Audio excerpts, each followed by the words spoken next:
తెలిసిన విషయం ఇది. సో అలాగే చనిపోయినప్పుడు ఏమంటారంటే ఆయన చివరికి ఎవరు మాట్లాడారండి, ఎవరితో మాట్లాడారు, ఏం మాట్లాడారు అని అడుగుతాం. ఎందుకంటే వాళ్ళ చివరి వాళ్ళు గుర్తుండిపోవచ్చు. వాళ్ళ జీవితం అంతా కూడా వాళ్ళకి తెలిసిపోతుంది, మనం చచ్చిపోతున్నాం అనే విషయం వాళ్ళకి తెలిసినప్పుడు వాళ్ళు ఎలా మాట్లాడతారంటే సో వాళ్ళ ఉద్దేశాన్ని తెలియజేస్తారు. ఓకేనా? ఫర్ ఎగ్జాంపుల్ అలెగ్జాండర్ చచ్చిపోయేటప్పుడు ఏమన్నాడంటే నా చేతులు బయటికి తీసుకెళ్ళండి, నా వజ్రాలన్నీ కూడా రోడ్డు అంతా పరిచేయండి, నా సమాధి పెట్టి వైద్యులు నవ్వింది అని చెప్పాడు. ఎందుకని? ఈ లోకంలో నువ్వు ఎంత సంపాదించినా అంతా ఇక్కడ ఉండిపోద్ది, ఏదో రోజు నువ్వు చచ్చిపోతావు అని చెప్పడం కోసం.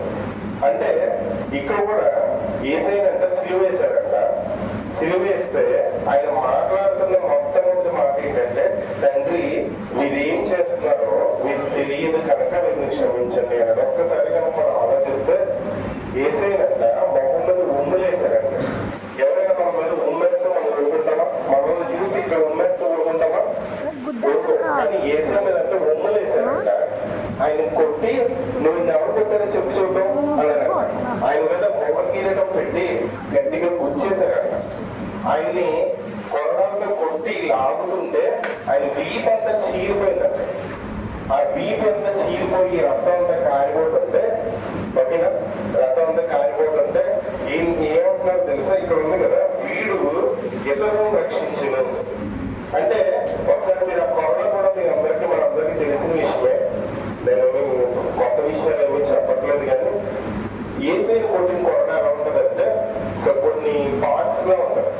అంటే ఇలా ఒక గుర్తులో ఉంటుంది. మన తాళం గుర్తు ఉంటుంది కదా, మన తాళం గుర్తు ఉంటుంది కదా, అలా ఉంటుంది. అంటే ఇవన్నీ ఎలా ఉంటాయంటే ఎముకలతో తయారు చేశారంట, లోహాలతో తయారు చేశారంట. ఒకసారి అర్థం చేసుకోండి, మేకులతో కొన్ని మేకుల్ని మనం తాడి కింద కట్టి ఎవరన్నా కొట్టామనుకోండి ఏమవుతుంది? గట్టిగా తగులుతుంది కదా. కానీ ఇది ఎలా ఉంటుందంటే గ్రిప్ లో ఉంటుంది, ఇలా పట్టుకోవడానికి ఉంటుంది. మనం సినిమాలో కూడా చూస్తాం, ఫ్యాషన్ ఆఫ్ ద క్రైస్ట్ సినిమాలో కూడా చూస్తాం. కొరడాని ఇలా బెంచికేసి కొడతారు ఫస్ట్ ఇలా కొట్టి ఇలా లాగినప్పటికీ బెంచ్ అంటే చెక్క ఏమైపోతుంది, మొత్తం ఇలా లెగిసిపోతుంది. అటువంటిది ఏసే మీదంట కొడుతుంటే అలా కొట్టి లాగుతుంటే మొత్తం చర్మంతా చీలిపోయిందంట. బేసిక్ గా మనం చిన్న దెబ్బ తగిలితే మనం ఏమంటాం?